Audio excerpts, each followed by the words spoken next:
News ಅವರಿಗೆ ಸ್ವಾಗತ. ನಾನು ಓಮರಾಜನ ಕೇಳ್ತೀನಿ. ಓಮರಾಜನ್ ಅವರೇ, ಇಲ್ಲಿ ಭಾರತ ಸರ್ಕಾರ, ನಾವು ನೀವು ಎಲ್ಲರೂ ಕೂಡ ನಾಚಿಕೆ ಪಡುವಂಥದ್ದಲ್ವಾ?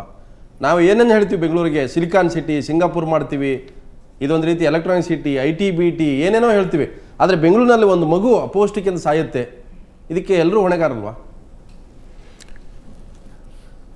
ಆಹಾರದ ಕೊರತೆ ಈ ದೇಶದಲ್ಲಿ ಅಷ್ಟಾಗಿದೆ ಅಂತ ನನಗೆ ಇತ್ತೀಚೆಗೆ ಅನ್ನಿಸ್ತಾ ಇಲ್ಲ. ಆಹಾರದ ಲಭ್ಯತೆ ಎಲ್ಲ ಕಡೆಗೂ ಇದೆ. ಆದರೆ ಯಾವ ಆಹಾರ ಯಾರಿಗೆ ತಲುಪಬೇಕು ಮತ್ತು ಯಾವ ಆಹಾರವನ್ನು ತಗೊಳ್ಬೇಕು ಅನ್ನೋದ್ರ ಬಗ್ಗೆ ಜನರಲ್ಲಿ ಅದಕ್ಕೆ ಬೇಕಾಗುವಂಥ ತಿಳುವಳಿಕೆ ಕಡಿಮೆ ಇದೆ. ಆಹಾರನೇ ಸಿಗದೇ ಇರುವಂಥ ಸ್ಥಿತಿ ಈಗ ಒಂದು 30-40 ವರ್ಷದ ಹಿಂದೆ ಹೇಗಿತ್ತು ಹಾಗಿಲ್ಲ. ಕೆಲವು ಪ್ಯಾಕೆಟ್ಸಲ್ಲಿ ಇದೆ. ಇವತ್ತು ರಾಯಚೂರಿನಲ್ಲೂ ಕೂಡ ಸಾವಿರಾರು ಪ್ರಕರಣಗಳಲ್ಲೂ ಕೂಡ ಕಳೆದ ವರ್ಷವೇ ಪತ್ತೆಯಾಗಿರ್ತಕ್ಕಂಥದ್ದು. ಹಿಂದೆ BJP ಸರ್ಕಾರ ಇದ್ದಾಗಲೇ ವರದಿ ಕೂಡ ತರಿಸ್ಕೊಂಡಿದೆ. ದೇವದುರ್ಗದಂಥ ತಾಲೂಕುಗಳಲ್ಲಿ ಇವತ್ತು ಕೂಡ ನನಗೆ ಈಗಲೂ ಅದರ ಅಪೌಷ್ಟಿಕತೆಯಿಂದ ಸಾವಿರಾರು ಜನ ಸತ್ತಿದ್ದಾರೆ ಅನ್ನೋದು ವರದಿನೇ ಸರ್ಕಾರ ಮಾಡಿದೆ. ಮುಖ್ಯವಾದ ಕಾರಣ ಅಲ್ಲಿರುವಂಥ ತಾಯಿ ತಂದೆ ಅವರಿಗಿರುವಂಥ ಅರಿವು. ಯಾಕೆಂದರೆ ಅಷ್ಟೇ ಇನ್ಕಮ್ ಇರುವಂಥ ಉಳಿದವ್ರಿಗೆ ಆಹಾರ ಸಿಕ್ಕಿದೆ.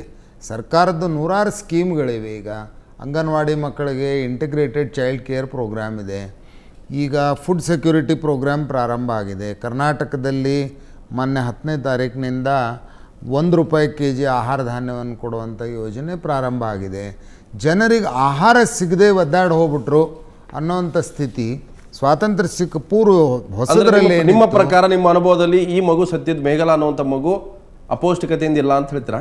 ಅಂದರೆ ಅಪೌಷ್ಟಿಕತೆ ಅನ್ನೋದು ಎರಡು ಇರುತ್ತೆ. ಒಂದು ಆಹಾರದ ನಾನ್ ಅವೈಲಬಿಲಿಟಿ ಇರೋದು, ಸಿಗದೇ ಇರೋದು. ಇನ್ನೊಂದು ಸಿಕ್ಕ ಆಹಾರದಲ್ಲಿ ಪೌಷ್ಟಿಕ ಭಾಗ ಎಷ್ಟು, ಅದನ್ನು ಯಾವ ಸ್ವರೂಪದಲ್ಲಿ ಮಕ್ಕಳಿಗೆ ತಾಯಿ ತಂದೆ ಉಣಬಡಿಸ್ತಾರೆ. ಅಂದರೆ ಅದಕ್ಕೆ ಹೈಜೀನ್ ಎಷ್ಟಿದೆ, ಸ್ವಚ್ಛತೆ ಎಷ್ಟಿದೆ, ಸಮಯಕ್ಕೆ ಸರಿಯಾಗಿ ಕೊಟ್ಟಿದ್ದಾರೆ, ಪ್ರೋಟೀನ್ ಪ್ರಮಾಣ ಎಷ್ಟಿದೆ, ವಿಟಮಿನ್ಸ್ ಎಷ್ಟಿದೆ ಅನ್ನೋದು. ಇದು ಬರೀ ಆಹಾರವನ್ನು ತಂದು ಕೊಡೋದ್ರಿಂದ ಆಗಲ್ಲ. ಅದರ ಜೊತೆ ಒಂದಿಷ್ಟಾದರೂ ಅರಿವು, ಇದ್ರ ಬಗ್ಗೆ ಪ್ರಜ್ಞೆ ಅನ್ನೋದು ಬೇಕಾಗತ್ತೆ.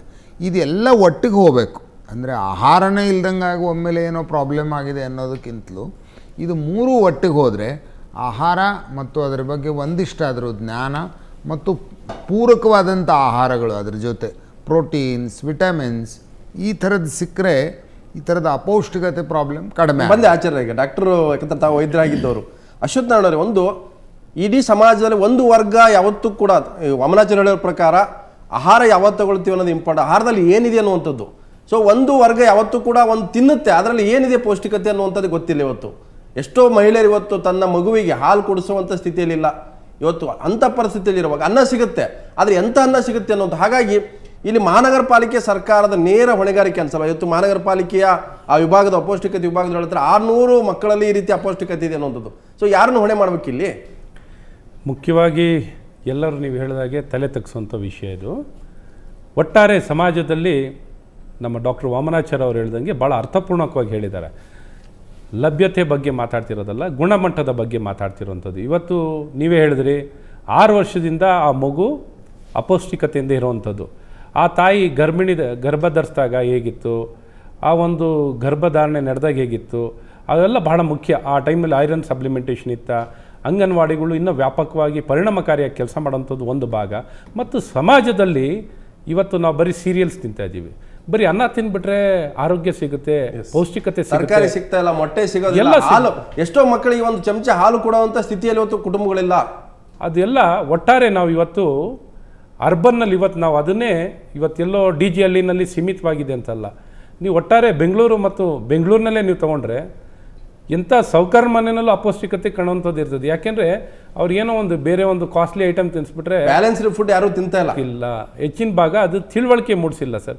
ಕೆಲವ್ರಿಗೆ ತಿಳುವಳಿಕೆ ಇರೋರು ತಿಂತಿದ್ದಾರೆ ಸರ್. ತಿಳುವಳಿಕೆ ಇಲ್ಲದವರು ಈ ರೀತಿ ಸಮಾಜದಲ್ಲಿ ನರಳುವಂಥದ್ದಿದೆ. ಹಾಗಾಗಿ ಇದು ರಾಜಕೀಯವಾಗಿ ನಾವು ಹೇಳುವಂಥದ್ದು ಏನೂ ಇಲ್ಲ. ಮುಖ್ಯವಾಗಿ ಅವಮಾನ ಅಲ್ವಾ? ಈಗ ನನಗೂ ಅವಮಾನ ಸರ್. ಮೊದಲು ಯಾರು ರೂಲ್ ಮಾಡ್ತಾ ಇದ್ದಾರೆ ಪ್ರತಿಯೊಬ್ಬರಿಗೂ. ಈಗ ಒಂದು ಮಗು ಅಪೌಷ್ಟಿಕ ಸಾಹಿತ್ಯ ಅನ್ನುವಂಥದ್ದೇ ಸಂವಿಧಾನ ಒಪ್ಪೋದಿಲ್ಲ. ಒಂದು ಪ್ರಜಾತಂತ್ರದಲ್ಲಿ ಸಾಯಬಾರ್ದು ಯಾವುದೇ ಮಗು ಇರಲಿ ಸರ್. ಈಗಲೇ ನೀವು ಹೇಳೋದು ಅಂದರೆ ಇವತ್ತು ಕಾಲರಾಯಿಂದ ಸಾಯ್ತಾರೆ, ಅದು ಸಾಯೋಂಥದ್ದಾ? ಅಥವಾ ಟೈಫಾಯ್ಡ್ ಅಥವಾ ಡೆಂಗ್ಯೂ ಇವತ್ತು ನಮ್ಮ ಕಣ್ಣು ಮುಂದೆನೇ ಸಾಯ್ತಾ ಇದ್ದಾರೆ. ಇವತ್ತೆಲ್ಲರಿಗೂ ಜನರಿಗೆ ಏನು ಮಾಡಬೇಕು ಅಂತ ಇಷ್ಟೆಲ್ಲ ತಿಳುವಳಿಕೆಗಳು, ಎಷ್ಟೆಲ್ಲ ತಿಳುವಳಿಕೆ ಮೂಡಿಸ್ತಿದ್ರು. ಇವತ್ತು ಡೆಂಗ್ಯೂ ಅಂತ ನಮಗೆ ತಲೆ ತೆಗುತ್ತೆ. ಇವತ್ತು ಎಷ್ಟು ಜನ ಇವತ್ತು ನಾವು ಹೇಳ್ತಾ ಇದ್ದೀವಿ, 1-2 ಅಲ್ಲ, ಸಾವಿರಾರು ಜನ ಸಾಯ್ತಾ ಇದ್ದಾರೆ. ಅದು ಯಾವುದೂ ನಾವು ಡೇಟಾ ಇಟ್ಕೊಂಡಿಲ್ಲ. ಆ ವೈರಸ್ನ ಎಕ್ಸ್ಟ್ರಾಕ್ಟ್ ಮಾಡಿರ್ತಾರೆ. ಆ ವೈರಸ್ ಎಕ್ಸ್ಟ್ರಾಕ್ಟ್ ಮಾಡೋದಿಲ್ಲಿ ಇನ್ಕ್ಯುಬೇಷನ್ ಪೀರಿಯಡ್ ಯಾವಾಗ? ಮತ್ತು ಅದು ಬಂದಂಥ ಪೀರಿಯಡ್ನಲ್ಲಿ ಎಕ್ಸ್ಟ್ರಾಕ್ಟ್ ಮಾಡೋದು ಯಾವಾಗ, ಬ್ಲಡ್ ಸ್ಯಾಂಪಲ್ ತೊಗೊಳೋದು ಯಾವಾಗ, ಎಲ್ಲಿ ಕಳಿಸೋದು ಅಂತ ಲ್ಯಾಬ್ ಎಲ್ಲೆಲ್ಲಿದೆ, ನಿಮ್ಯಾನ್ಸ್ನಲ್ಲಿದೆ, ಇನ್ನೊಂದೆರಡು ಕಡೆ ಇದೆ. ಅದು ಬಿಟ್ಟರೆ ಅಲ್ಲೇ ಕಳಿಸ್ಬೇಕಲ್ಲ ಸ್ಯಾಂಪಲ್ಲು. ಖಂಡಿತ ನಾನು ಬಂದೆ ಕಾರ್ಪೊರೇಟ್ ಸಂಪತ್ ರಾಜ್ ಅವರೇ, ಇಡೀ ಆ ಕ್ಷೇತ್ರ ಆ ವಾರ್ಡ್ನಲ್ಲಿ ಬರ್ತಕ್ಕಂಥ ಪರಿಸ್ಥಿತಿ ನೋಡಿದ್ರೆ ಅದೇನೋ ಒಂದು ಏರಿಯಾನ ಒಂದು ಪ್ರದೇಶನಲ್ಲಿ ಬದುಕಕ್ಕಾಗತ್ತಾ? ಅಲ್ಲಿರ್ತಕ್ಕಂಥ ಕೊಳಚೆಪ್ ನೋಡ್ತಾ ಇದ್ರೆ, ಅಲ್ಲಿರ್ತಕ್ಕಂಥ ಕಸದಲ್ಲಿ ಜನ ಬದುಕ್ತಾ ಇದ್ರೆ ಹೇಗೆ ನಾಚಿಕೆ ಆಗಲ್ವಾ ನಮಗೆ? ಖಂಡಿತ ಅಲ್ಲಿ ಯಾರೂ ಬದುಕೋಕ್ಕಾಗಲ್ಲ. ಇದು ಏನಂದರೆ ಬಡತನ, ಜನರಿಗೆ ಎಲ್ಲೂ ಇರೋಕ್ಕೆ ಜಾಗ ಇಲ್ಲ. ಸುಮಾರು ವರ್ಷಗಳಿಂದ ಆ ಸ್ಥಳದಲ್ಲಿ ಜನ ವಾಸ ಮಾಡ್ತಾ ಇದ್ದಾರೆ. ಅಥವಾ ಹಂಗೆ ಇರಲಿ ಅಂತ ಏನೋ ಬಯಸ್ತಾ ಇದ್ದೀರಾ ಅಂತ? ಇಲ್ಲ, ಖಂಡಿತ. ಇವತ್ತು ಮೇಘಾಲಯದಿಂದ ಎಲ್ಲರೂ ಅಲ್ಲಿ DJ ಹಳ್ಳಿ ಬಗ್ಗೆ ಎಲ್ಲರೂ ಒಂದು ತಿಳುವಳಿಕೆ ಬಂದಿದೆ ಮತ್ತು ಸದನದಲ್ಲಿ ಚರ್ಚೆ ಆಗಿದೆ. ಅದು ಮೇಘಾಲಯದ ಇದು ಅಂತ ಹೇಳ್ಬೋದು. ನಾವು ಈ ಭಾಗಕ್ಕೆ ನಾವು ಎಲ್ಲ ಆಯುಕ್ತರನ್ನ ಕರ್ಕೊಂಡು ಹೋಗಿದ್ದೀನಿ, ನಾನು ಪೂಜ್ಯ ಮಹಾಪೌರಗಳನ್ನ ಕರ್ಕೊಂಡು ಹೋಗಿದ್ದೀನೋ. ಇದೇನು ಹೊಸದಾಗಿಲ್ಲ. ನಮ್ಮ ಪೂಜ್ಯ ಮಹಾಪೌರರು ಎಷ್ಟು 3 ಮಹಾಪೌರರಿಗೆ ಈ ಸ್ಥಳದ ಬಗ್ಗೆ ಗೊತ್ತಿದೆ. ತಮ್ಮ ಚಾನಲ್ ಅವರು ಸತತವಾಗಿ 3 ಬಾರಿ 3 ಮೇಯರ್ ಬಂದಿದ್ದಾರೆ, ಇದನ್ನು ನೋಡಿದ್ದಾರೆ. ಒಂದು ಕಾಂಪ್ರಹೆನ್ಸಿವ್ ಪ್ಯಾಕೇಜ್ ಕೊಡಬೇಕು. ಈ ಭಾಗವನ್ನು ಡೆವಲಪ್ ಮಾಡಬೇಕಂದ್ರೆ ಇಂದಿರಾನಗರನ್ನು ನೋಡಿ, ಇಂದಿರಾನಗರ್ಗೆ 2 ಕೋಟಿ ಫಂಡ್ ಕೊಡ್ತಾರೆ, DJ ಹಳ್ಳಿಗೆ 2 ಕೋಟಿ ಫಂಡ್ ಕೊಟ್ಟರೆ DJ ಹಳ್ಳಿ ಕೊಟ್ಟರು ಫಂಡ್ ಯೂಸ್ ಆಗೋದಿಲ್ಲ. ಯಾಕಂದ್ರೆ ಅಲ್ಲಿ DJ ಹಳ್ಳಿ ಫಂಡ್ ಕೊಟ್ಟಿದ್ರೆ ಅದನ್ನು ಹೊಡ್ಕೊಳ್ತಾರೆ. ಅದು ಕಾಂಪ್ರಹೆನ್ಸಿವ್ ಪ್ಯಾಕೇಜ್ ಕೊಡಬೇಕು. ಅದಕ್ಕೆ ಒಂದು ಡೆವಲಪ್ಮೆಂಟ್ ಪ್ಯಾಕೇಜ್ ಅಂದರೆ ಕಾಂಪ್ರಹೆನ್ಸಿವ್ ಪ್ಯಾಕೇಜ್ ಆಗಿ ಮಾನ್ಯ ಸಿದ್ದಯ್ಯ ಸಾಹೇಬರು ಸುಮಾರು ಅಭಿವೃದ್ಧಿ DJ ಹಳ್ಳಿಗೆ ಮಾಡಿದ್ದಾರೆ. ಈ 2 ಭಾಗ ಇದೆ, ಒಂದು ರೋಷನ್ ನಗರು ಮತ್ತು ಒಂದು ಇಂದ್ರಾಪುರಂ ಅಂತ. ಇಂದ್ರಾಪುರಂದಲ್ಲಿ ಈ ಹುಡುಗಿ ವಾಸ ಮಾಡ್ತಾ ಇರೋದು. ಈ 2 ಜಾಗ ಬಂದು ಒಂದು ಕ್ವಾರಿ ಪಿಟ್ಟು. ಆ ಕ್ವಾರಿ ಪಿಟ್ಟಲ್ಲಿ ಸುಮಾರು 5,000 ಜನ ಬಂದು ಅಲ್ಲಿ ಜಾಗ ಒಂದು 25-30 ವರ್ಷದಿಂದ ಇದ್ದಾರೆ. 25-30 ವರ್ಷದಿಂದ ಅವರಿಗೆ ಆ ಜಾಗ ಹೆಂಗಿದೆ ಅಂದರೆ ಒಂದು 2 ಫೀಟ್ ಜಾಗ ಇದೆ. ಅಲ್ಲಿ ಒಂದು UGD ಲೈನೂ ಇಲ್ಲ, ನೀರಿಲ್ಲ, ಲೈಟ್ ಇಲ್ಲ. ಈಗ ಎಂಟ್ರೆನ್ಸಲ್ಲಿ ಎಲ್ಲಿ ಒಂದು 10 ಫೀಟ್ 15 ಫೀಟ್ ರೋಡ್ ಇದೆ, ಅಂಥ ರೋಡ್ಗೆ ನಾವು ಡೆವಲಪ್ ಮಾಡಿದ್ದೀವಿ. ಒಳಗಡೆ ಮಾಡೋಕ್ಕೆ UGD ಲೈನ್ ಇಲ್ಲ ಅಂದರೆ ಒಂದು ಸ್ಟಾಮ್ ವಾಟರ್ ಡ್ರೈನ್ ಪಕ್ಕದಲ್ಲಿ ವಾಸ ಮಾಡ್ತಾ ಇದ್ದಾರೆ. ಬಹುಶಃ ಇದು ಮೇಘಾಲಯ ಒಂದು ಹುಡುಗಿ ಮಾತ್ರ ಇಲ್ಲ, ಸುಮಾರು ಮಕ್ಕಳು ಹಾಸ್ಪಿಟ್ಲ್ ಮತ್ತು ಮನೆ ಅಂತ ಹೋಗ್ತಾ ಇದ್ದಾರೆ. ತಾವು ಒಂದು ಡೀಟೇಲ್ಡಾಗಿ ನೋಡಿದ್ರೆ ಎಷ್ಟು ಹಾಸ್ಪಿಟ್ಲಲ್ಲಿ DJ ಹಳ್ಳಿ ಮಕ್ಕಳು ಡೈಲಿ ಹಾಸ್ಪಿಟ್ಲ್ ಮತ್ತು ಮನೆ ಅಂತ ಇದ್ದಾರೆ. ಎಸ್, 1 ನಿಮಿಷ. ಮೇಯರ್ ಆಗಿದ್ದವ್ರು ತಾವು ರಾಮಚಂದ್ರಪ್ಪನವರೇ, ಮಹಾನಗರ ಪಾಲಿಕೆ ಮಲಗಿದೆಯಾ, ಸತ್ತಿದೆಯಾ, ಅಥವಾ ಇದನ್ನ ನೋಡೋರು ಯಾರು, ಇದಕ್ಕೆ ಹೇಳೋರು ಕೇಳೋರು ಯಾರಿಲ್ವಾ? ನಿಮಗೆ ಒಂದ್ ಕಡೆ ಹೇಳ್ತಾರೆ 600 ಮಕ್ಕಳಲ್ಲಿ ಇದೆ, ನಾವು ಕಂಡಿದ್ದೇವೆ, ಶಿಬಿರ ಮಾಡಿದಾಗ 4,000ದಿಂದ 5,000 ಜನ ಈ ತರದ್ದು ಪ್ರಕರಣ ಪತ್ತೆ ಮಾಡಿದೀವಿ ಅಂತ ಹೇಳ್ತಾರೆ. ಹಾಗೆ ಸರ್ಕಾರ ಪಾಲಿಕೆ ಯಾಕಿರ್ಬೇಕು? ಈಗ ನಿಮಗೆ ಗೊತ್ತೀಗ ಇವತ್ತೇನು ಪ್ರಕರಣ ಆಗಿದೆ, ನಗರ ಪಾಲಿಕೆಯವರು ಯಾರೂ ಅಲ್ಲಿ ಹೋಗೇ ಇಲ್ಲ. ನಗರ ಪಾಲಿಕೆ ಇದೆ ಅನ್ನೋದು ಯಾರಿಗೂ ಜ್ಞಾಪಕನೂ ಇಲ್ಲ. ಅಲ್ಲಿ ನೀವಿದ್ದಾಗಲೂ ಜ್ಞಾಪಕ ಇಲ್ಲ? ಇಲ್ಲ, ಅವಾಗ ಪ್ರಕರಣ ಹೊರಗೆ ಬಂದಿರಲಿಲ್ಲ. ಇಲ್ಲ, ಪ್ರಕರಣ ಅಂದರೆ ಇವಾಗ ಬಡವರು ಎಲ್ಲೋ ವಾಸ ಮಾಡ್ತಾರೆ ಅಂತ ಮಾಡ್ಕೊಳ್ಳಿ. ವಾಸ ಮಾಡಿದ್ರು ಅವ್ರಿಗೆ ಆ ಮಕ್ಕಳನ್ನು ನೋಡ್ಕೊಳ್ಳೋ ಕೆಲಸ ತಂದೆ ತಾಯಿಗಿನ್ನ ಆ ಬಡವರವರು ಬೆಳಿಗ್ಗೆ ಕೂಲಿಗೆ ಹೋಗ್ತಾರೆ, ಸಾಯಂಕಾಲ ಬರ್ತಾರೆ, ಮನೇಲಿ ಬಿಟ್ಬಿಟ್ಟು ಹೋಗಿಬಿಡ್ತಾರೆ, ಇಲ್ಲ ಅಂಗನವಾಡಿಯಲ್ಲಿ ಬಿಟ್ಬಿಟ್ಟು ಹೋಗ್ತಾರೆ. ಅದನ್ನೆಲ್ಲ ನೋಡ್ಕೊಳ್ಳೋದಕ್ಕೋಸ್ಕರ ಕಾರ್ಪೊರೇಷನ್ ಇರೋದು, ನಗರ ಪಾಲಿಕೆ ಇರೋದು. ಹೌದು, ಪ್ರತಿಯೊಬ್ಬರು ಹೋಗಿ ಅಲ್ಲೇ ನೋಡ್ಬೇಕಾಗುತ್ತೆ. ಹೌದು, ಅವ್ರು ಇರೋದೇನಕ್ಕೆ ಎಲ್ಲ ನೋಡಿ, ಕೋಟ್ಯಾಂತರ ರೂಪಾಯಿ, ನೂರಾರು ಕೋಟಿ ರೂಪಾಯಿ ಖರ್ಚಾಗುತ್ತೆ ಕಾರ್ಪೊರೇಷನ್.